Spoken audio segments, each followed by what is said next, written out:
Amen.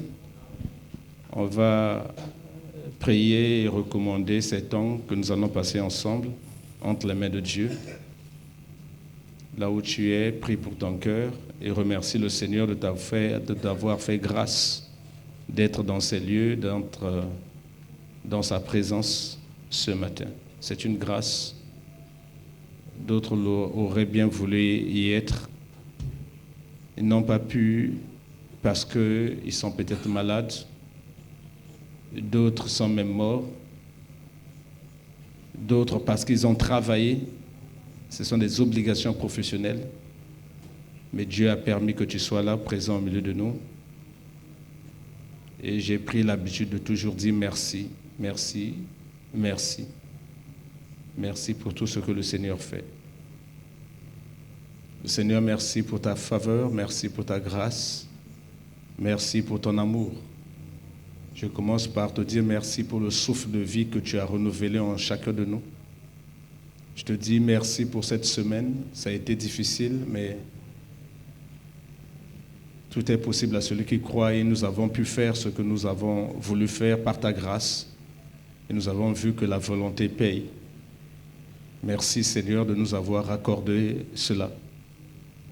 Merci surtout pour nos familles que tu as préservées des accidents, des incidents et du trouble que le diable voulait s'aimer. Tu es magnifique, tu es merveilleux. Tu es celui qui nous garde. Merci beaucoup pour ta grâce. Merci. Dans le puissant nom de Jésus-Christ. Amen.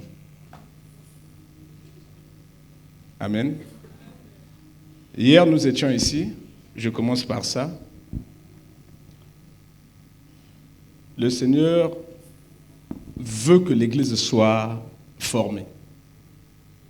Et Dieu permettra même des années à venir que je revienne sur les mêmes thèmes pendant les conférences. Le Seigneur m'a dit une chose, que le peuple de Dieu est détruit, et c'est dans le livre d'Osée 6, parce qu'il lui manque la connaissance. Le peuple n'est pas détruit parce qu'il lui manque les prières. Et ça, c'est vrai. Au nombre des prières élevées au Congo-Brazzaville, au Congo-Kinshasa, vous prenez la Côte d'Ivoire, vous prenez le Ghana, vous prenez le Nigeria, vous prenez même l'Afrique du Sud. Les pays où la ferveur chrétienne est débordante. Mais quand vous regardez la qualité de vie des gens, elle est médiocre. Donc il y a un problème. Les gens donnent l'impression qu'ils prient beaucoup.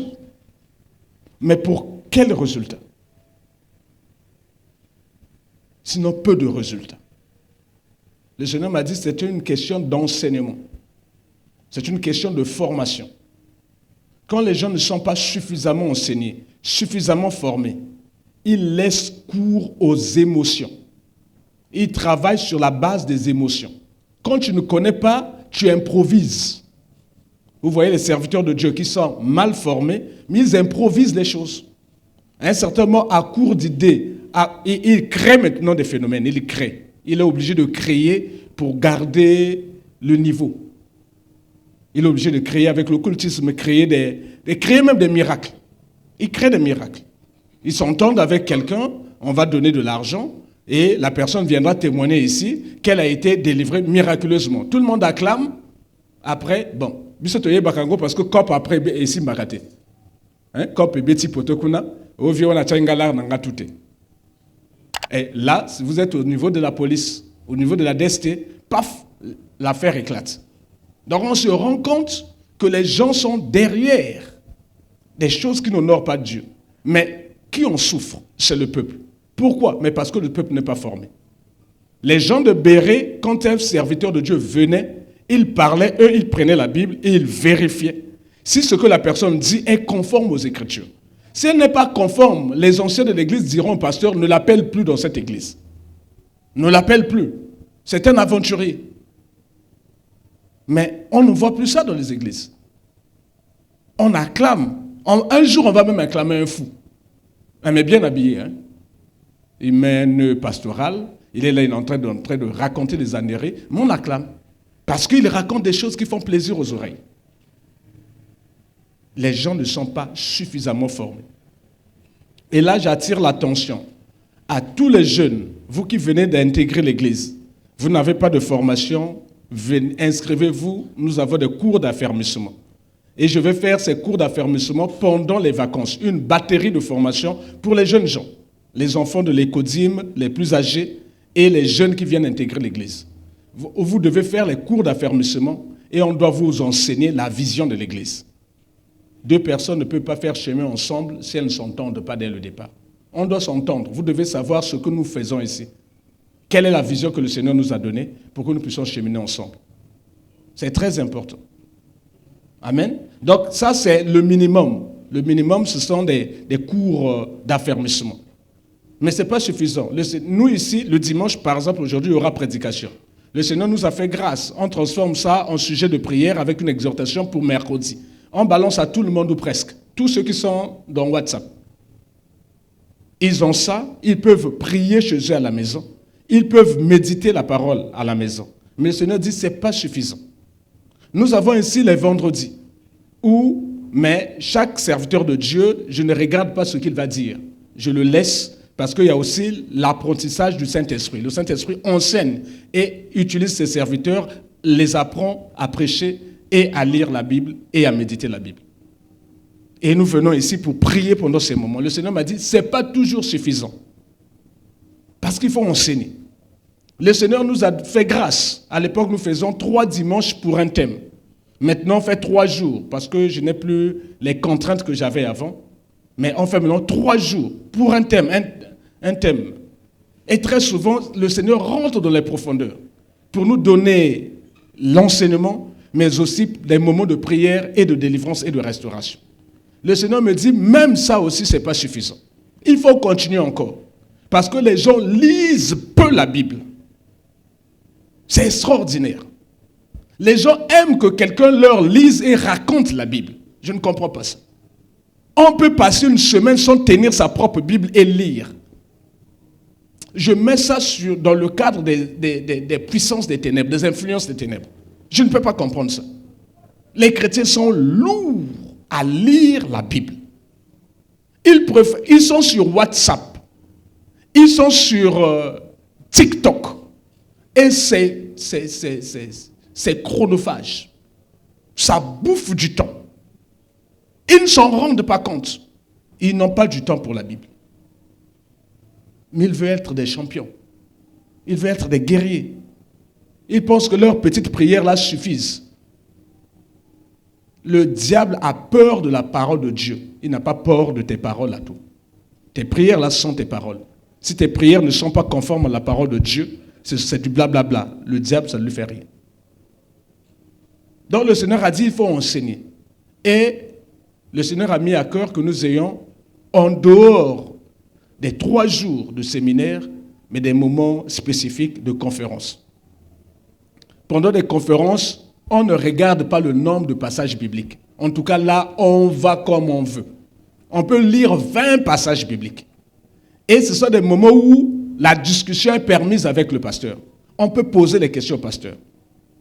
Et j'ai pris soin de vous dire qu'en cette matière, je n'ai pas la science infuse. Je n'ai pas la connaissance infuse. Je ne connais pas tout. J'ai l'avantage d'avoir été appelé. J'ai l'avantage d'avoir fait des cours bibliques, mais je ne connais pas tout. Je ne peux pas prétendre connaître tout. Il se pourrait qu'il y ait des questions pour lesquelles je n'ai pas de réponse, mais vous accepterez que j'aille demander aux aînés, aux enseignants de l'école biblique pour me dire, et je viendrai vous donner les réponses. Surtout, ne vous offusquez pas d'avoir posé une question à votre pasteur qui dit que là, je ne peux pas, je n'ai pas de réponse. Il n'a pas réponse à tout. C'est le Saint-Esprit qui a réponse à tout, en cette matière. Mais est-il que le minimum que le Seigneur m'a donné, je vous le donne. On discute sur des thèmes. Ce n'est pas tout. Le Seigneur a dit, il faut former mes ouvriers. On a des modules ici de 6 à 9 mois, où moi-même je forme, si ce n'est ceux que j'ai formés qui sont devenus des formateurs, pour donner la vision, pour préparer les serviteurs de Dieu au ministère. Parce que ceux-là sont ceux que je prépare au ministère. Après, le choix, l'appel, ce n'est pas moi, c'est le Saint-Esprit. C'est le Saint-Esprit qui a dit, mettez-moi Paul et Barnabas de côté. C'est le Saint-Esprit qui choisit. qui donne l'appel. Mais est-il que moi je prépare? Si l'appel arrive, la personne a déjà un minimum. Entre autres cours, je le dis à haute voix ici, les serviteurs de Dieu ne sont pas formés à la manipulation de l'argent. Ils ne sont pas formés. Ils sont formés à la théologie. Mais quand vient l'argent, ils commencent à manipuler l'argent. L'église commence à avoir l'argent parce que vous avez des milliers de personnes. Ils perdent la boule. Parce qu'ils n'ont pas été préparés à ça. Ce ne sont pas des fils des riches. Ils sont comme moi. Les vendeurs de foufou, comme moi, on a vendu des foufous. Donc de là, devenir milliardaire, ça peut te donner... Hier, je disais ici, réunissez la beauté, la célébrité, l'intelligence et l'argent, donnez ça à quelqu'un. Il perd la boule. Même à un pasteur, il perd la boule. Quand le succès monte là, ça te rend ivre. Et tu mélanges à l'argent, au succès. À un certain moment, c'est aussi un beau gars ou une belle dame. Un cocktail explosif. Demandez à Salomon. Donc, ils ne sont pas suffisamment formés.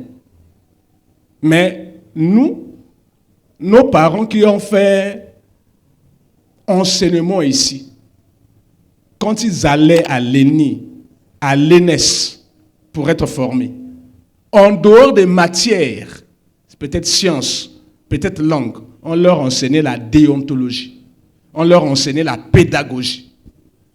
Parce qu'ils doivent savoir travailler avec... Il y a la sociologie. Il faut savoir l'état d'esprit même des élèves. Mais à l'église, on ne fait pas ces choses-là. Tu as ton appel, c'est bon. Je n'en disconviens pas. Je ne dis pas que Dieu ne t'a pas appelé, mais on ne t'a pas enseigné comment gérer le sexe opposé.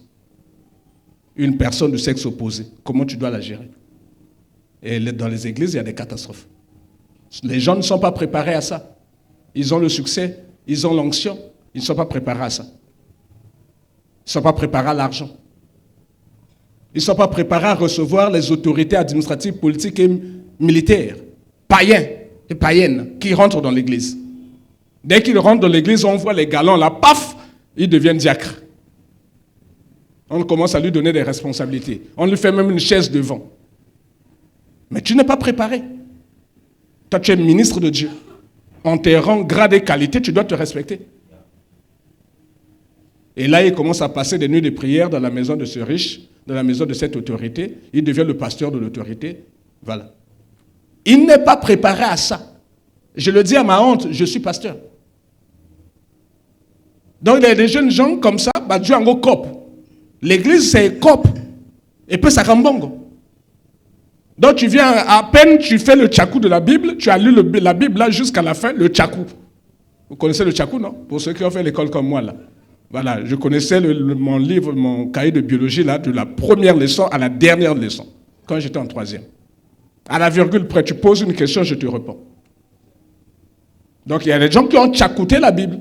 Ils parlent comme un pie. Vous pensez qu'il c'est un homme sérieux. Il n'y a rien de sérieux. Il a lu la Bible, il a mémorisé. Mais ça ne fait pas de toi un bon serviteur. C'est même parce que quand tu parles, tu connais toutes les références dans la tête que tu te fais passer pour un bon serviteur. C'est pas ça. Donc il faut la formation. Autrement, nous n'aurons que des scandales. Parce que l'Église ne gère que des humains, ne gère que des hommes. Il y a des sensibilités. Des gens qui viennent ici en couple, qui finissent par divorcer. Mais ils ont divorcé dans une église. Comment gérer les riches? Comment gérer les autorités? Comment gérer notre serviteur de Dieu qui a un ministère? Ou qui n'a même pas de ministère? Il y a des leçons spécifiques pour ça, en dehors de la théologie. Mais si tu n'as pas ça, tu vas commettre des gamelles. Tu vas commettre des erreurs, des impairs. Et des gens d'autrui qui viennent en famille, regardez tel que vous êtes. Vous quittez chez vous le matin, en famille, parce que vous avez confiance en quelqu'un. Imaginez qu'il ne soit pas sérieux. Imaginez que je ne sois pas sérieux. Imaginons. Mais c'est une folie. Donc moi, je sais ce que je fais. Je ne suis pas sérieux. Et donc je vous prends pour des imbéciles. Et vous venez ici, vous vous lavez, vous prenez vos enfants, vous prenez des risques. Il y a des gens qui quittent Kintele, il y a des gens qui quittent Simdjoué, il y a des gens qui quittent Ngamakoso pour venir voir un bonhomme. Mais il n'est pas sérieux du tout. C'est un coopérant. Il sait ce qu'il fait. Il n'est manipulateur. Il n'y a rien de Dieu en lui. Et on est là, on subit. Le Seigneur m'a dit, il faut vous dire ces choses.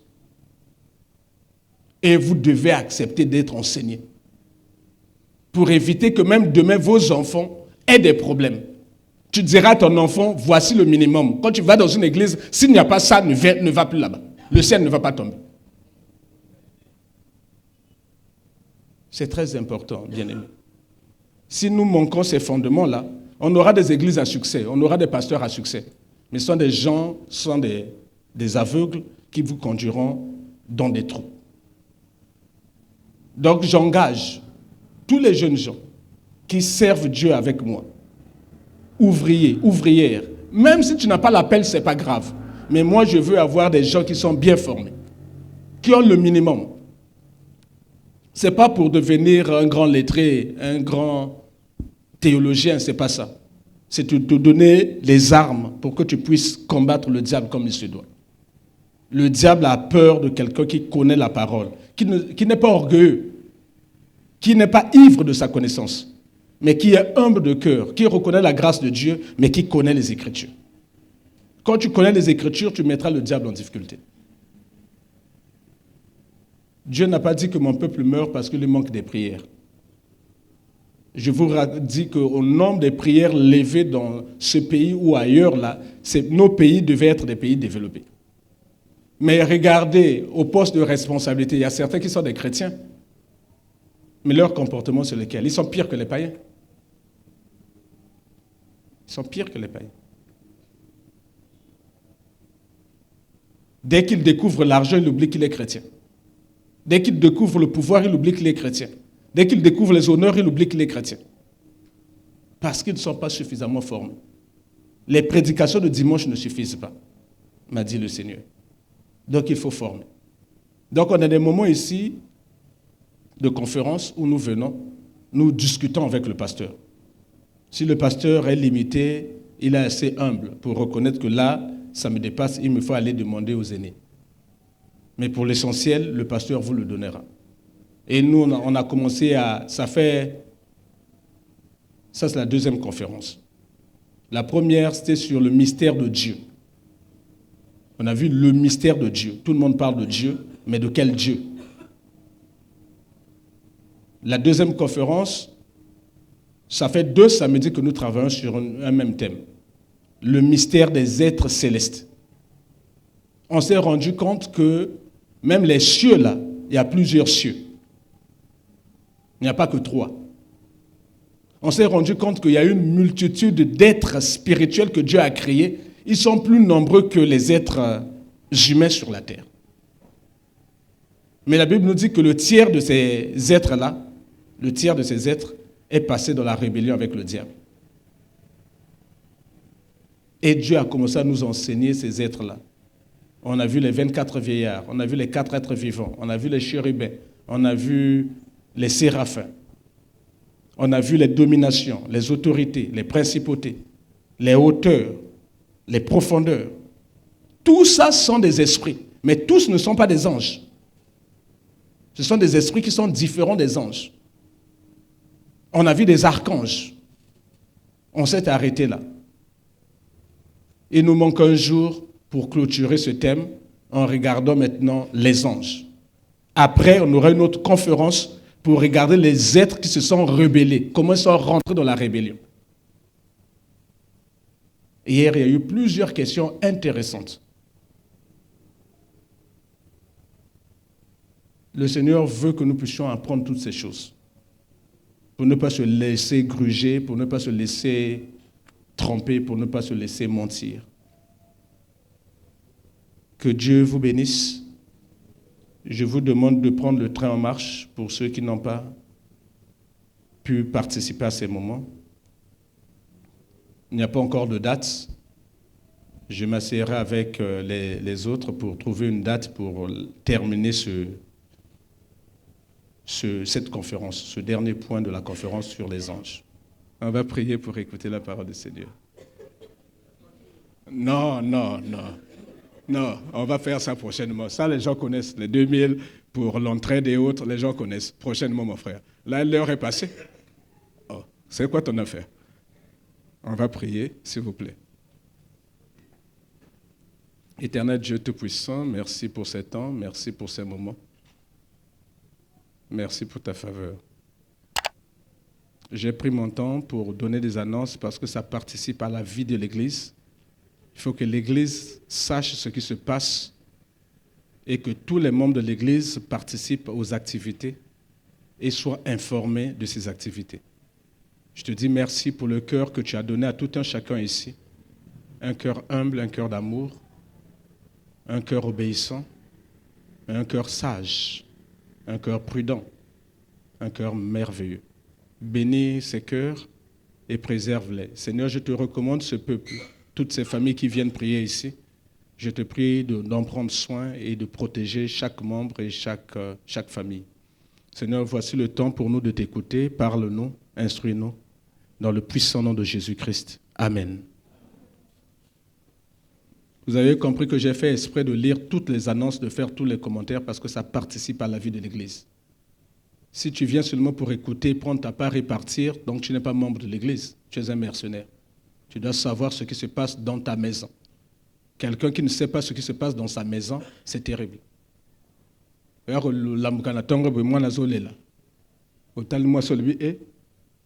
ne savais pas que tu étais enceinte. La femme te dit, mais c'est pas moi. Elle dit, mais c'est qui alors? Mais ta fille était enceinte à Boti. Depuis quand? Tu es un papa irresponsable. Tu es surpris que moi, je à Kota Djemi, à Bota même Nanda Konayo. Bon, je ne sais pas s'il y a des livres de Guinness, ce livre à Guinness, c'est un record quand même. Donc le minimum, c'est de savoir ce qui se passe dans l'église. C'est ta maison, c'est la maison de ton père. Amen. Frères, envoyez-nous le thème.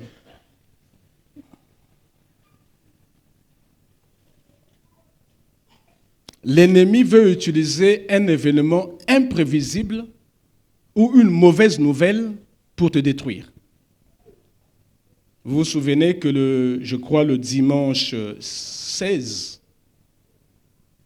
ça doit être le dimanche 16, oui, le dimanche 16, j'ai prêché ici en disant que l'ennemi veut utiliser ta bénédiction pour te détruire. Donc le Seigneur nous dit, oui, je vous ai promis des choses, oui, je vous ai dit que votre cœur ne se trouble point, parce que 2023 sera pour vous une année de consolation. Je vous ai dit ça, c'est vrai. Mais Dieu aussi nous dit qu'il est fidèle. Ce qu'il dit, c'est ce qu'il fait. Ce qu'il déclare, c'est ce qu'il exécute. La Bible dit dans le livre de Nombres que Dieu n'est pas un homme pour mentir, ni un fils d'un homme pour se repentir. Donc Dieu ne ment pas. Un homme peut te mentir. Il te fait une promesse, mais il sait pertinemment qu'il ne va pas réaliser. Pour te faire marcher. Dieu n'est pas un fils d'homme pour se repentir. Vous savez que quelqu'un peut te faire une promesse de bonne foi, mais se repentir parce qu'il n'a pas les moyens pour réaliser la promesse. Ce n'est pas qu'il ne veut pas. Ce n'est pas qu'il soit de mauvaise foi. Non. Il t'avait promis, c'est vrai, mais à l'échéance, il n'a pas les moyens. Et là, il dit, je m'en excuse, mais je ne peux pas. Donc, il se repent. Dans les deux cas, on ne peut pas trouver Dieu là-dedans. Dieu n'est pas un homme pour mentir. Dieu n'est pas fils d'un homme pour se repentir. Pour dire non, on a appelé ça n'a sommes qui ordonnance. Donc ce que Dieu dit, il le fait. Ce que Dieu déclare, il l'exécute. Dieu nous a dit que 2023 sera pour nous une année de consolation, il va le faire. Le problème n'est pas au niveau de Dieu, le problème c'est à notre niveau. Parce qu'entre Dieu et nous se trouve notre ennemi. Et le Seigneur nous a permis de connaître ses noms. On l'appelle voleur, dragon, serpent ancien, diable, Satan, adversaire, mammon. On l'appelle de tous les noms. Il a plusieurs noms suivant le travail qu'il veut faire dans la vie de quelqu'un. Mais ça reste notre ennemi. Lui aussi, il est au courant de la promesse de Dieu. Mais lui, il sait que lui ne peut pas aller titiller Dieu. Il ne peut pas aller bousculer Dieu. Il ne peut pas empêcher Dieu de faire ce que Dieu a résolu de faire. Donc lui, il fait une fixation sur nous. Il fait un coup de projecteur sur nous pour voir comment je vais faire. Que dois-je faire dans sa vie pour qu'il n'accède pas à la promesse de Dieu? La promesse est Dieu, et là, Dieu va faire. Si tu meurs, la promesse devient sans objet. La promesse n'a plus d'intérêt. Donc si le diable réussit à te tuer, mais la promesse est là, elle devient sans objet. Le mariage est là, il devient sans objet. Le travail est là, il devient sans objet. Soit il se dit, bon, si je ne le tue pas, parce que Dieu ne veut pas qu'il meure, je vais tout faire pour qu'il pêche. Parce que Dieu n'exauce pas les prières des méchants, les prières des pécheurs. Donc le jour où Dieu viendra visiter l'enfant pour libérer la bénédiction, il verra que le gars est dans une boue de péché. Dieu va dire, c'est pas possible. L'ange va repartir avec sa bénédiction. Donc le diable est en train de calculer. Il se dit, comment faire pour que Emma n'accède pas à la promesse de Dieu? Pour que Alain n'accède pas à la promesse de Dieu? Pour que Olivia n'accède pas à la promesse de Dieu? Que faire? Le Seigneur nous dit qu'il peut utiliser ta bénédiction pour te détruire. Aujourd'hui, le Seigneur nous dit, il va utiliser un événement imprévisible où il va utiliser une mauvaise nouvelle. L'objectif, c'est de te détruire. Et il sait que si tu meurs, il sait que si tu deviens invalide, tu n'auras plus accès à cette promesse. Il sait que si tu t'affoles, mais même le travail qu'on te promet là, tu ne l'auras pas. Le Seigneur parle à quelqu'un? Donc le diable est très méchant, très rusé. Il cherche des moyens, mais cette fois-ci il dit, si je commence par lui donner la folie, tout le monde saura que c'est l'envoûtement. Donc là, le diable, on l'a vu ici, il veut maintenant utiliser ce que nous appelons ici le maquillage, le déguisement. Il veut passer incognito, tout en te frappant. Il veut faire soulever les soupçons sur lui. C'est-à-dire, c'est comme si ce n'est pas lui qui avait fait. Mais on constate que la personne a eu un AVC. On va dire, mais c'est un AVC. L'AVC, c'est quoi? Mais c'est un accident vasculaire cérébral. Donc, il a eu une hémorragie cérébrale. D'accord? Et le sang a coulé. Bon, AVC. Les médecins trouvent une explication. Mais on ne sait pas qu'est-ce qui a provoqué l'AVC. Alors, ce qui a provoqué l'AVC, c'est un démon qui t'a été envoyé, qui t'a épouvanté. Donc, personne, même dans le constat du médecin, ne dira que c'est un démon qui est passé par là. Le médecin, mais scientifiquement, prouvera que c'est un AVC. Il va dire, non, c'était un AVC, oui, mais c'est lié parce qu'il y avait eu un blocage des artères ici. Une artère ne pouvait pas faire passer du sang, donc l'oxygène n'est pas arrivé suffisamment dans le cerveau n'a pas été irrigué, paf. Ou on va dire, non, c'est une crise cardiaque. Crise cardiaque aussi, mais c'est la même chose. C'est que le sang n'arrive plus dans le cœur. Et le cœur, mais il y a un coup. Là-bas, c'est le sang qui n'arrive pas dans le cerveau. Ici, c'est le sang qui n'arrive pas. On va dire, non, elle est morte des suites, elle est morte des couches. Oh, mais comment ça? Mais elle a fait une hémorragie. Ah, bon, là aussi on trouve une explication. On dit, non, mais c'était un accident de la rue. Là aussi on trouve une explication. Je ne dis pas que tous ces phénomènes sont spirituels, pour nous entendre. Tous les accidents, tous les AVC, tout ceci ne sont pas spirituels. Mais il y a une bonne partie qui a une origine spirituelle. Et le diable veut maintenant utiliser ces choses-là en douce pour arrêter la vie, paralyser la vie, handicaper la vie et nous empêcher d'accéder à la promesse de Dieu. Amen. Et c'est ce que le Seigneur veut nous enseigner aujourd'hui. Donc, il va utiliser tout événement imprévisible. Je prends le cas des accidents. Par définition, un accident, c'est un événement imprévisible, inattendu, irrésistible, que tu ne peux pas dévier. Quand tu sors chez toi, tu ne prévois pas un accident. Tu ne conçois pas un accident. C'est irrésistible. Ça ne dépend pas de toi à un certain moment. Toi-même, tu étais là, tu respectais ton code. Mais c'est quelqu'un qui a bu sa boisson là-bas qui est venu te rentrer dedans. Mais c'est un accident. Et les policiers, quand il viendra, bureau des accidents là, hein, BCA non, bureau congolais des accidents, ils viennent y faire le constat, paf, il y a eu un mort, il y a eu peut-être des blessés graves, bah là il dit non, l'autre chauffeur était sous. Mais on met ça, on dit que c'est un accident. Donc il y a plusieurs phénomènes comme ça, mais qui sont des armes que le diable est en train d'utiliser contre nous. D'autres, c'est mais une mauvaise nouvelle. On vient donner une nouvelle, là, paf, la personne n'a pas pu supporter. Palpitation, paf, crise. Soit un AVC, soit une mort. Mais on se pose la question, mais pourquoi toi aussi tu es venu lui dire ça? Toi, tu ne voyais pas son âge. Mais qu'est-ce qui t'a poussé? Mais il y a quelqu'un qui a influencé la personne à venir donner cette information. L'objectif, c'était qu'il meure. Il ne pouvait pas supporter. On donne une telle information à une femme qui est enceinte. Paf, les contractions commencent. Cet enfant ne vivra pas, mourra. Ou la maman, l'enfant peut même emporter la maman. On va dire, non, mais adieu qui nouvelle à ma baie, voilà.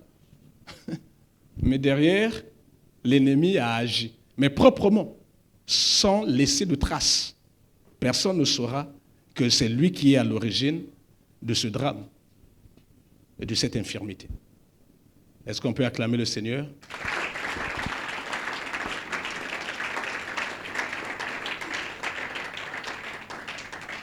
Ça a l'avantage de vous tenir en éveil. Nous allons prendre un passage pour voir le cas des accidents. Frère, envoyez-nous le livre de 1 Roi 22, 34. On va se lever, s'il vous plaît. C'est notre première lecture. Mon épouse est guérie. Il commence à faire chaud. Elle est déjà guérie, ne vous inquiétez pas. 1 Roi, chapitre 22, versets 34 à 37. Alors un homme tira de son arc au hasard. J'ai souligné au hasard. Et frappa le roi d'Israël au défaut de la cuirasse. J'ai souligné défaut de la cuirasse. Le roi dit à celui qui dirigeait son char, donc il était sur un char, on peut appeler ça voiture. Et il y a quelqu'un qui conduisait sa voiture. Si on veut rendre ça contemporain.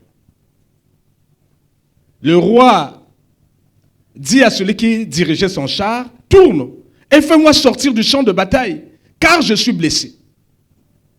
Le combat devint acharné ce jour-là.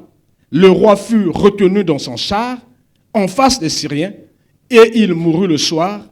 Le sang de sa blessure coula à l'intérieur du char. Au coucher du soleil, on cria par tout le camp, chacun sa ville et chacun dans son pays. Ainsi mourut le roi, qui fut ramené à Samarie. On enterra le roi à Samarie. Lorsqu'on leva le char, on lava le char à l'étang, les chiens léchèrent le sang d'Akab et les prostituées s'y baignèrent selon la parole que l'Éternel avait prononcée. Amen. J'ai souligné selon la parole que l'Éternel avait prononcée. Veuillez vous asseoir. On est en train de me dire qu'il y a eu un fait d'hasard, une flèche qui a été décochée par hasard. Cette flèche aussi a choisi seulement là où la personne n'était pas protégée, le défaut de cuirasse. Et la personne est morte. Et à la fin, on nous dit, c'est selon ce que le Seigneur avait conçu. Où est le hasard? La question que le Saint-Esprit m'a dit, mais où est le hasard? S'il y a une intelligence derrière qui a conçu pareille chose, où se trouve le hasard? Mais pourtant, c'est écrit qu'un soldat décocha sa flèche au hasard. Il n'avait pas visé le roi d'Israël. Il ne savait même pas là où se trouvait le roi d'Israël. Il ne savait pas s'il était protégé ou s'il n'était pas protégé. Il ne savait pas si sa cuirasse avait un défaut. Il ne savait pas tout ça. Lui, il tire au hasard. Et ça vient blesser, on va dire, accidentellement. Parce que c'est du hasard. Donc ça devient accidentellement. Le hasard, c'est quelque chose qui n'est pas prévu. Quelque chose qui est inattendu. Sauf le du bac na hasard, il faut se fâcher. Parce que tu ne peux... Non, quand même. Tu as préparé ton examen. C'est pas possible. Ça, c'est une injure à ne pas supporter. Parce que quelqu'un ne peut pas dire que tu as eu le bac au hasard. Parce que tu as préparé, tu as étudié, tu as réfléchi. C'est pas possible. Mais ici, c'est un accident. Un accident. Donc, quelque chose d'imprévisible, d'inattendu, d'irrésistible, et qui te frappe. C'est comme ça que les gens vivent les accidents. C'était au hasard. Mais à la fin, on me dit, mais ça s'est fait selon la volonté d'une intelligence. Mais cette fois-ci, c'est l'intelligence supérieure. L'intelligence suprême. C'est Dieu qui l'a voulu ainsi.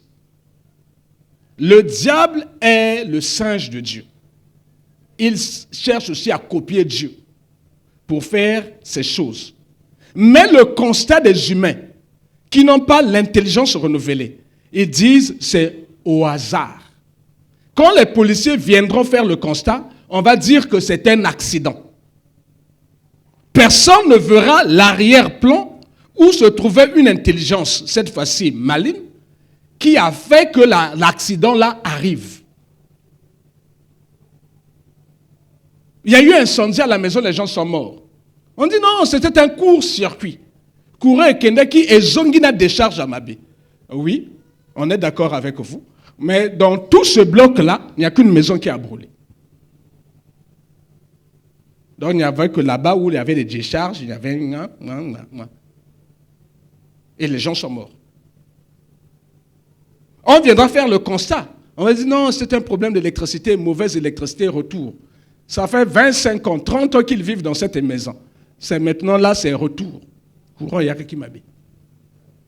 Le constat fait, c'est l'électricité qui a créé l'incendie.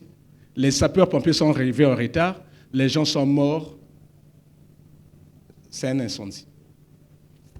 Personne ne saura ce qui se cache derrière le rideau. Personne. S'il y avait une intelligence de la sorcellerie derrière pour emmener ce drame. Personne. On retient seulement que c'est au hasard. Donc, c'est un accident. J'ai deux cas, deux illustrations, mais du vécu. Certaines personnes ici connaissent l'histoire. Ça se passe à Djambala. Un de mes grands est sur un camion en Mboka. Que nous sommes après les événements du 5 juin là. Voilà, tu fais les études, tu es vendeur de foufou, tu es vendeur de manioc, donc il y a un camion qui est Mboka, Kokonosomba, Panga, tomate, nzalabana, foufou, voilà, on vient de vendre. Cette fois-ci, il était sur le véhicule. Les militaires étaient en bas parce qu'il y avait du grabuge, il y avait des événements, il y avait des gens qui faisaient du bruit. Donc, les militaires, pour faire peur aux gens, cac, sélecteur ouvert, paf, ils ont tiré. Mais pour faire fuir les gens. On entend seulement « Hey !» Bah !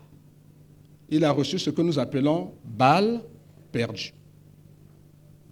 Est-ce qu'il était seul sur le véhicule? Pourquoi seulement ce jour-là? Mais on viendra constater. Et on a constaté. Ce que je dis, c'est du vécu. Mon grand frère Jourdain est là, d'autres personnes ici. Je ne peux pas citer les noms, mais tous mes frères de Djambala sont là, savent ce que je suis en train de dire. Physiquement, on a conclu, il est mort parce qu'une balle perdue l'avait fauché. On l'a enterré, c'est fini. Dieu seul sait ce qui s'est passé. Je ne suis pas dans le secret des familles. Je dis seulement Dieu seul sait ce qui s'est passé.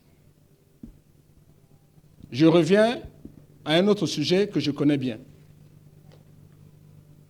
Un de mes grands frères, là où nous vivions vers 753 là-bas, c'était un grand joueur de dames.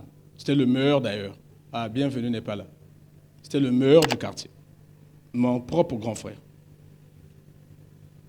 Après avoir joué aux dames, fatigué, il prend sa chaise, il tourne la chaise, il s'assoit et il dort comme ça. Sur le mur de la parcelle, c'était le mur de la maison qui faisait office du mur de la parcelle, sur l'avenue de 753, en allant vers Mère Odé, pour ceux qui connaissent Mère Odé. En allant vers Sans-Fil là-bas. Un chauffard, quelqu'un qui a bu, a quitté l'avenue 753, vive allure. Lui, il est comme ça, fatigué. Je parle de mon grand frère. Le véhicule vient le prendre, le fait rentrer contre le mur. À l'intérieur, moi, j'avais mes foufous, mes sacs de foufous que je vendais. Parce que nous avons sointé, il faut que tu aies bâche, au matisiango, mais même les côtés et zanacé. Nous avons un foufou chez ma fonctionnaire. Je vais vous dire une liste.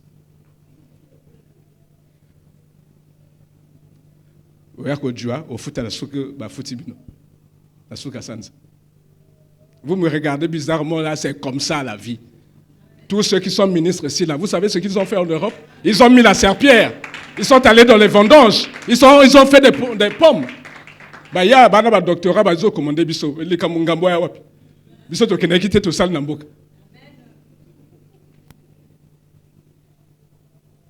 Tous nos patrons là, si vous demandez chacun une histoire. Azaki Vigile Napoto, Abakotia Serpierre, Asala na McDo, voilà, tous, ils ont une histoire.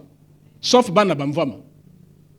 Même moi, je m'appelle à quelques fois quand je me fais baninga. Auto kenani.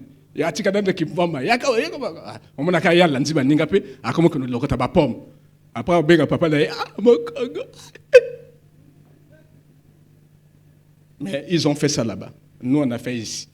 Il fallait se débrouiller parce que les bourses ne passaient pas toujours régulièrement. Donc le véhicule le prend, le fracasse contre le mur, il se retrouve sous le lit. Tout le monde dit Noël a Koufi. C'est mon grand frère. On accourt, on le sort de là. Miraculeusement, les enfants de chez moi là-bas ont dit mais Emaros, mais viet ser a grand sokoti vous okwe ndamu ndamu. Serviette à grand sokoti oui. Donc ça tombait en lambeaux. C'était pour dire que c'était trop grave. On l'emmène à l'hôpital. Il a passé peut-être 2 mois au CHU, côte fêlée. Il avait 3 côtes fêlées. Extraordinairement, il est sorti indemne. 3 côtes fêlées seulement. Le même grand frère, un jour dans un bus, nous sommes à la Rumboshi. Rumboshi, boba yebi mboshi a Kalawana, boba le Kolanga. Ou ba ma parent nabiso. Na Rumboshi ango quelque part là, ezakina ba futa mai. Zaina SN2, agence à SN2 à Kala. Ezaka kuna. Bato tout ba rokende kuna. Voilà. Ba yakaya ya boye histoire ambokate. C'est à ce niveau-là. Je crois qu'il y a une boulangerie des Ébina là quelque part. Il est dans le bus. Il y a du grabuge là-bas, ça tire, balle perdue, paf, dans le bus. Balle des Olukaye. Paf, dans le cou. On se retrouve à l'hôpital militaire. Les médecins ont dit on n'opère pas. Parce que c'est trop sensible, c'est à côté d'une veine ici, là. On ne peut pas opérer. On va soigner, on va laisser la balle remonter jusqu'à ce qu'un jour, et à cause de ça, la signe, après on extrait. Mais il a perdu une partie de son cou. Parce que moi, je fais ça, lui ne pouvait plus le faire. Il était comme ça maintenant. Le même grand frère, il est dans un bus. Ah ok, ceux qui m'ont galé, rends pas mon galé. Paf, moto et bandi. Moto quand la cabine côté Yazalaki. Bon. Après, à Longola, Brazzaville, je parle de mon grand frère, hein, à Longola, Brazzaville, à Kenambok. Bah, accident, on est ici là. N'ayons qu'à se sauter. Bon, je ne dis pas que c'est ça. Je ne dis pas aussi que ce n'est pas ça. Mais c'est un peu curieux. Mais à chaque fois, si vous prenez les scientifiques, ils vont dire, non, mais là, il y avait eu le moteur avait chauffé, c'est à cause de ça. Il y aurait une explication scientifique. Et il pouvait mourir d'un tel incendie.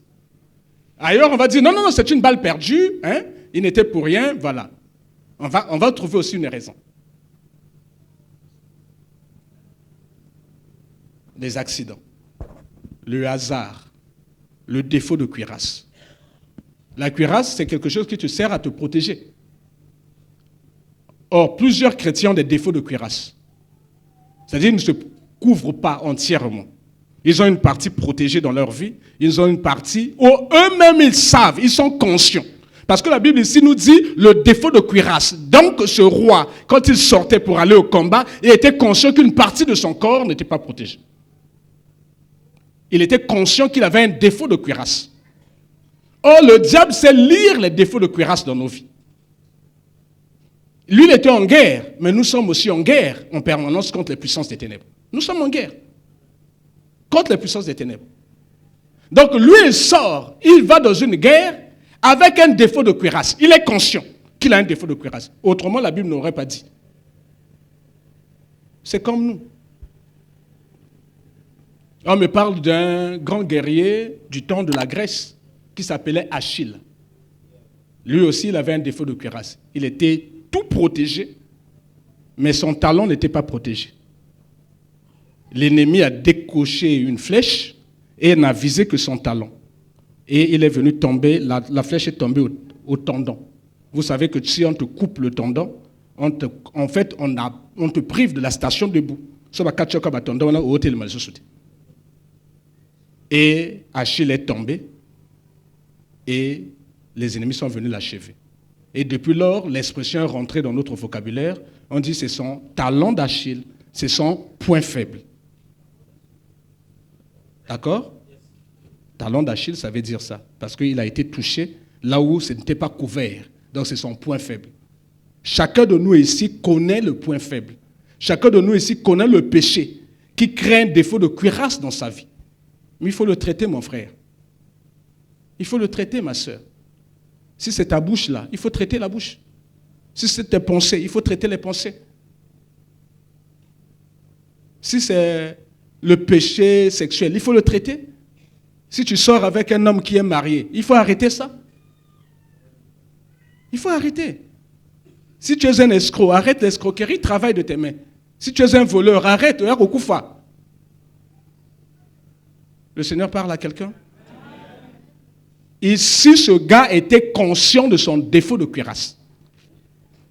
Et c'est l'endroit où l'ennemi a visé. Mais là, on nous dit que l'ennemi a visé au hasard. Donc le jour où l'accident arrive, c'est le jour où tu es le moins protégé. Le Seigneur parle à quelqu'un? S'il vous plaît, s'il nous plaît, parce que je ne suis pas exempté. Chacun de nous doit travailler sur ses défauts de cuirasse. Si c'est la colère, tu as des pics de colère, des crises de colère, un jour tu risqueras de faire une grave bêtise. Donc si tu sais que tu as ce lien-là, tu as ce problème-là, il faut le traiter, il faut implorer la miséricorde de Dieu et venir pour que nous puissions prier ensemble. Ne le prends pas à la légère. Ne dis pas que non, bon, je vais faire des exercices de self-control. Voilà. Non. Viens, on va prier le Seigneur. Le Seigneur dit dans le livre de Galates qu'il y a les fruits de l'esprit. Galates 5, 22. Il y a les fruits de l'esprit. Il faut chercher la tempérance, donc la maîtrise de soi. C'est un fruit. Ce n'est pas un exercice. Ce n'est pas du yoga.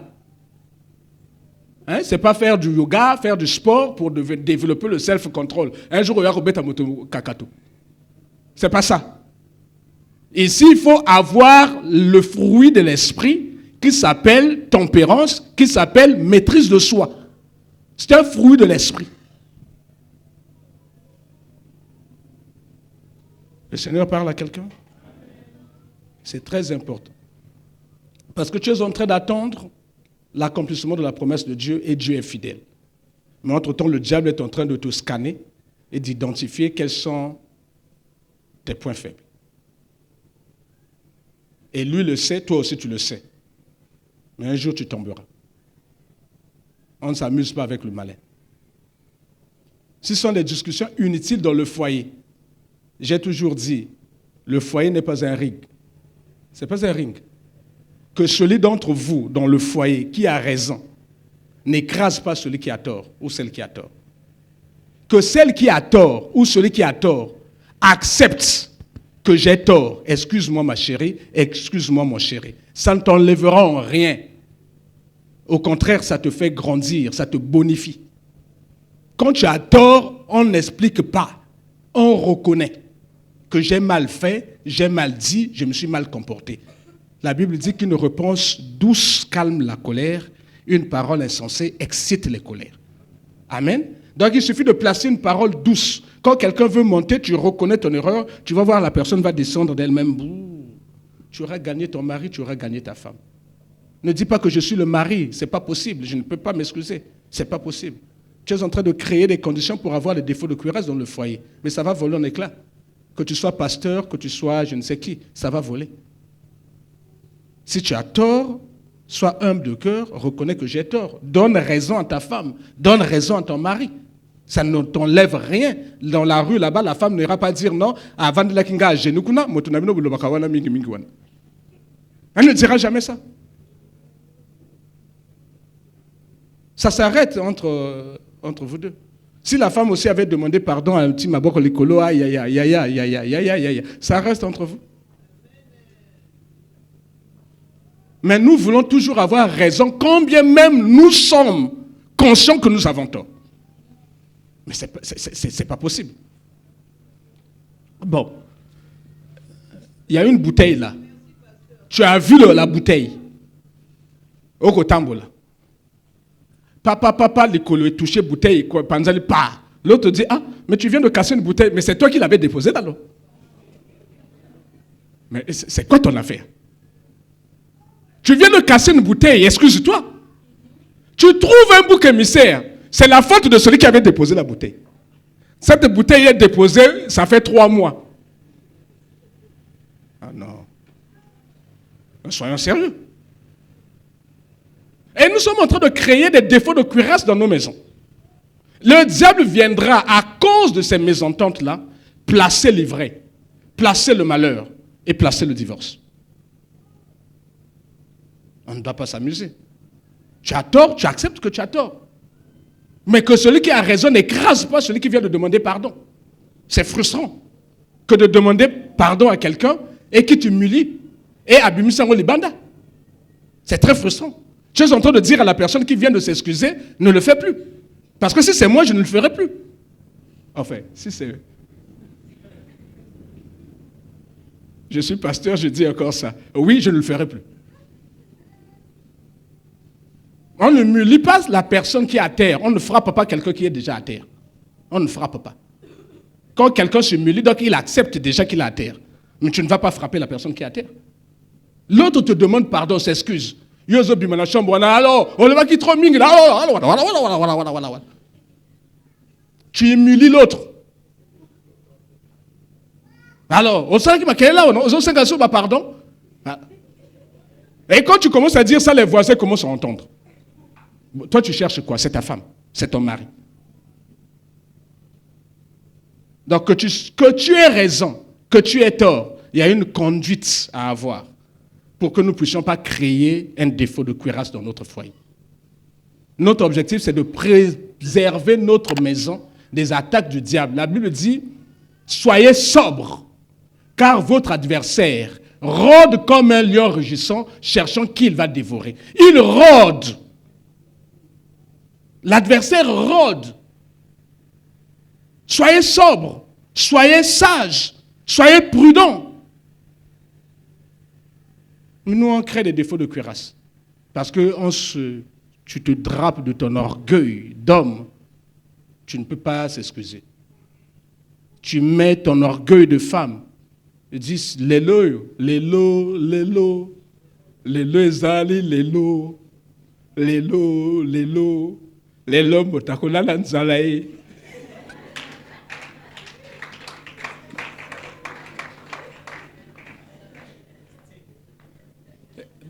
Moi, discussion moquée, jeûner prière.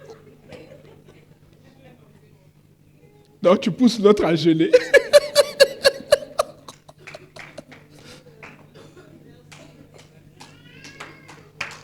Un petit sujet qui finit en jeûne et prière. Le reste, je dirais, dans les réunions des couples. Parce que bientôt, là, on va commencer les réunions des couples. Amen. Donc, voici ce qui nous arrive. Après, le hasard fera le reste.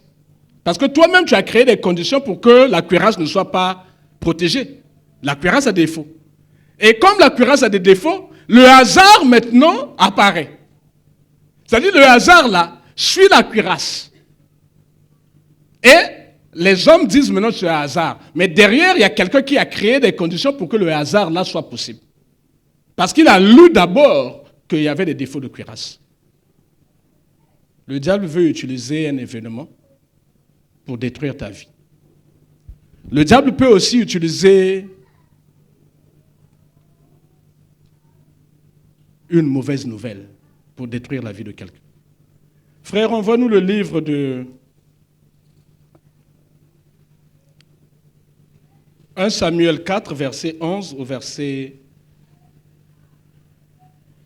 1 Samuel 4, verset 11 au verset 21. On va lire ça et vous allez voir le phénomène qu'il y a derrière les mauvaises nouvelles.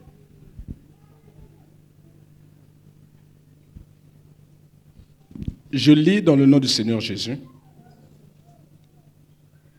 L'arche de Dieu fut prise. Et les deux fils d'Élie, Ophni et Phiné, moururent.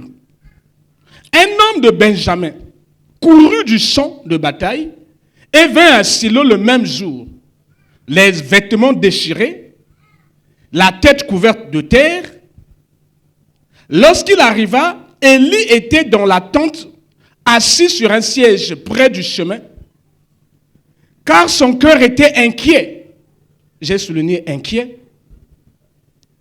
Pour l'arche de Dieu. À son entrée dans la ville, cet homme donna la nouvelle. J'ai souligné, donna la nouvelle. Et toute la ville poussa des cris. J'ai souligné aussi, toute la ville poussa des cris. Or, Élie était âgé de 98 ans. Il avait les yeux fixes, il ne pouvait plus voir. L'homme dit à Élie, j'arrive du champ de bataille. C'est du champ de bataille que je me suis enfoui aujourd'hui. Élie dit, que s'est-il passé, mon fils? Celui qui apportait la nouvelle, j'ai souligné la nouvelle, dit en réponse, Israël a fui devant les Philistins. Et le peuple a éprouvé une grande défaite. Et même tes deux fils. Voici quelqu'un qui vient dire à quelqu'un de 98 ans. Voici l'information qu'il donne. Le diable peut se servir d'une mauvaise information, une mauvaise nouvelle pour te détruire. Tu prends ça pour une nouvelle. Spirituellement, c'est une bombe qu'on t'a logée. Pour toi, c'est une nouvelle. Mais cette parole qui est sortie là avait des venins, avait des flèches. C'est rentré en toi, ça t'a bousillé. Mais on viendra seulement dire qu'il a fait une crise d'AVC, il avait eu une mauvaise nouvelle. Ah, il n'a pas pu résister, il a fait une crise cardiaque. Les médecins trouveront, le légiste trouvera des raisons. L'homme dit, j'arrive du champ de bataille, c'est du champ de bataille que je me suis enfoui. Élie dit, que s'est-il passé, mon fils? Celui qui a apporté la nouvelle dit en réponse, Israël a fui devant les Philistins. Et le peuple a éprouvé une grande défaite. Et même tes deux fils, Ophni et Phiné, sont morts. Et l'arche de Dieu a été prise. À peine eut-il mentionné l'arche de Dieu qu'Élie tomba de son siège à la renverse. À côté de la porte, il se rompit la nuque et mourut, car c'était un homme vieux et pesant. Il avait été juge en Israël pendant 40 ans. Là, on vient de prendre le cas d'un vieux. Continuons la lecture. Sa belle-fille, femme de Phiné, était enceinte et sur le point d'accoucher. Lorsqu'elle eut entendu la nouvelle, j'ai souligné la nouvelle, elle a entendu la nouvelle de la prise de l'arche de Dieu, la mort de son beau-père et celle de son mari. Elle a oublié même que l'autre aussi était mort, son beau-frère, parce qu'ils sont morts d'eux. Elle se courba et accoucha, car les douleurs la surprirent. Comme elle allait mourir, ce n'est qu'une nouvelle qui est venue dans cette famille, une nouvelle qui fait autant de dégâts. Comme elle allait mourir, les femmes qui étaient près d'elle lui dirent, ne crains point, car tu as enfanté un fils. Mais elle ne répondit pas et ne fit pas attention. Elle appela l'enfant Ichabod, en disant, la gloire est bannie. Un enfant, maman akufi na kobota. Toute une famille sait que le monde est Zokoloyo à Ichabod. C'est un enfant qui n'a pas de gloire. Il a emmené le malheur. Cette maman a appelé cet enfant Ichabod. La gloire est bannie d'Israël. À cause d'une mauvaise nouvelle. Le diable est rentré, a fait feu de tout bois. Il détruit le père, il détruit la belle-fille, il détruit l'enfant. L'enfant est vivant physiquement, mais spirituellement, l'enfant n'a pas de gloire. Sa gloire a été volée. Le diable peut se servir des mauvaises nouvelles. Donc ici, il y a deux choses que le Seigneur veut nous dire. Il y a celui qui donne la nouvelle et il y a celui qui reçoit la nouvelle. Peu importe ton âge. Toi, tu es enfant de Dieu. Comment donnes-tu la mauvaise nouvelle aux gens? Tu es toujours dans la panique. Et quand vous vérifiez, l'affaire n'est même pas vraie. Mais tu es déjà dans la panique. Tu n'as pas de maîtrise de soi. Prie le Seigneur. Dans tous les cas, ce qui est fait est fait. Même s'il y a quelqu'un qui est déjà mort, il faut gérer. C'est fait. Prenons l'exemple de Job. La Bible dit que en tout cela, Job ne pécha point. Job eut une succession de mauvaises nouvelles. De très mauvaises nouvelles. De très très mauvaises nouvelles. La Bible dit en tout cela, Job ne pécha point. Job n'a pas fait de crise. Il n'aimait pas ses enfants. Il n'était pas en peine de ce qu'il avait perdu. Bien sûr qu'il était en peine. Bien sûr qu'il aimait ses enfants. Mais il dit, ce qui est arrivé est déjà arrivé. Dans tous les cas, en Dieu, le mal ne sort jamais.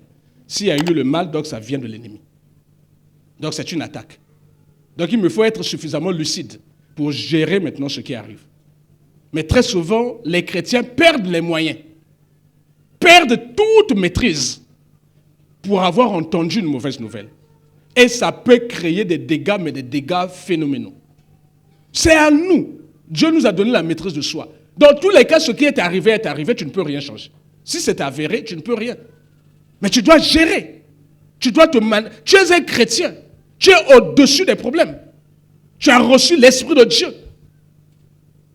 Le Seigneur Jésus a vu la mort. Mais il est allé prier dans le jardin de Gethsémani. Et Dieu lui a donné suffisamment de force pour combattre la mort et vaincre la mort. Donc, quelle que soit la nouvelle que tu reçois, il faut prier le Seigneur. De nous-mêmes, nous ne pouvons rien. Nous sommes sans force. Je vous ai dit que le self-control, les yogis ou quoi, là, ça ne fait absolument rien. Devant une puissance des ténèbres qui emmène une mauvaise nouvelle. Mais tu dois être protégé. Et tu dois protéger tes oreilles. Quand une mauvaise nouvelle arrive, il faut protéger les oreilles. Comme Job l'avait fait. La mauvaise nouvelle était là. Il avait perdu les biens, il avait perdu l'argent, il avait perdu les serviteurs, il a perdu les enfants. Mais il a dit, la Bible dit, en tout cela, Job ne pécha point. Pourtant, il était meurtri. Mais il était un homme âgé. Mais il garda son sang-froid. Il eut la maîtrise de soi. Le Seigneur parle à quelqu'un?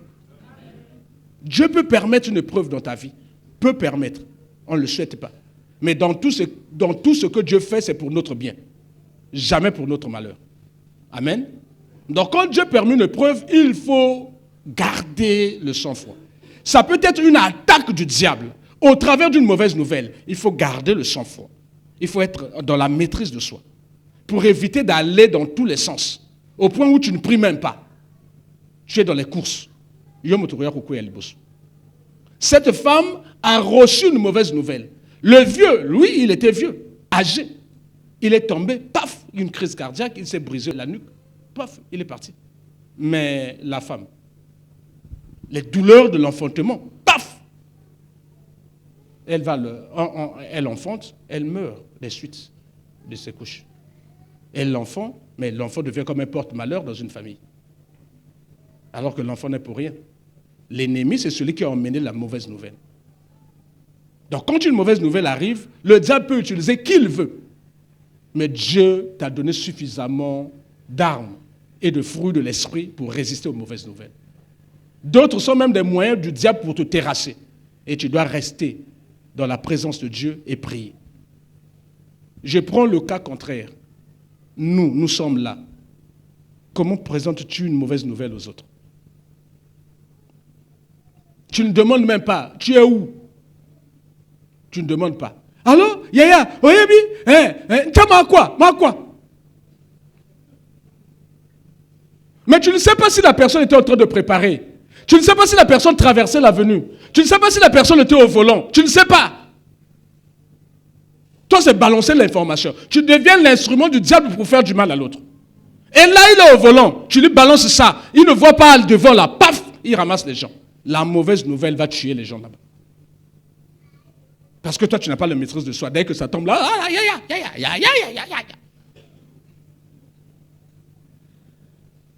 le Seigneur parle à quelqu'un? Le diable cherche un moyen pour nous détruire. À charge à nous de prier le Seigneur, d'être dans la maîtrise de soi en tant que fruit de l'esprit, pas self-control. Fruit de l'esprit. Ne va pas faire les exercices. Non, pas ça. Je parle des fruits de l'esprit. Si tu demandes au Saint-Esprit, il te donnera la maîtrise de soi, il te donnera la tempérance. Il te donnera la patience, il te donnera le calme. Il faut savoir comment informer quelqu'un. Parce que tu peux briser une vie. Frère, envoie-nous le livre. On va voir l'histoire de quelqu'un dont la vie a été brisée. Inutilement brisée. Le livre de 2 Samuel 4, verset 4. On va terminer par là. Il est 11h moins 10. Merci. Jonathan, fils de Saül, avait un fils perclus des pieds. Donc un fils infirme. Et âgé de 5 ans. Lorsqu'arriva de Jisraël la nouvelle de la mort de Saül et de Jonathan, sa nourrice, le babysitter, moi la moussala, nourrice à Simakamouane, le prit, donc prit l'enfant de 5 ans, à la nouvelle que Saül vient de mourir sur le champ de bataille avec Jonathan, le père de cet enfant. La nourrice paniquée, manquant de moyens, ramasse l'enfant. Comme elle précipitait sa fuite, l'enfant tomba. Il tomba et resta boiteux. Son nom était Méphibosheth. Cet enfant était né pour être prince, parce que son père était prince héritier. Et je suis sûr que Jonathan, un bon père, avait des projets de bonheur et de joie pour cet enfant. Il avait fait des promesses à cet enfant. Un enfant de 5 ans, c'était son bonheur. On dit qu'il est mort, le papa de l'enfant est mort avec le grand-père. Un prince, on le ramasse dans la panique, dans la précipitation, et on fait tomber l'enfant. Un enfant qui était appelé à régner comme prince, finit sa vie comme perclus de pied. Il a été envoyé chez Makir, à Lodébar. Un homme qui s'appelle Makir. Makir veut dire échanger. Donc on a échangé la vie du prince avec la vie du pauvre. Cet enfant est devenu pauvre, perclus de 2 pieds. Et celle, à Tambolaté, il nourrit. Il demandait maintenant le monde. Il commandait. À Lodébar, dans des difficultés, dans la pauvreté. Au point où le jour où David le fait venir, en souvenir de son père Jonathan, lui, il se considère et dit, ah mon roi, tu as même pitié d'un chien mort comme moi. Donc un prince, un enfant qui est né prince, il est né pour régner. Il se considère maintenant comme un chien mort à cause d'un accident. Mais qu'est-ce qui a causé l'accident? une mauvaise nouvelle. Une mauvaise nouvelle a brisé ses pieds, a brisé sa vie. Bien-aimés dans le Seigneur vous parle, le Seigneur me parle. Le Seigneur nous demande de prier, le Seigneur nous demande d'être sobre, d'être sage, d'être prudent. Le Seigneur nous demande de demander les fruits de l'esprit. Frère, on voit le livre de Galates, on va finir. Le Seigneur nous demande d'être sobre, d'être sage, d'être prudent. Mais le Seigneur nous demande de venir à ses pieds, d'implorer sa grâce et de demander les fruits de l'esprit.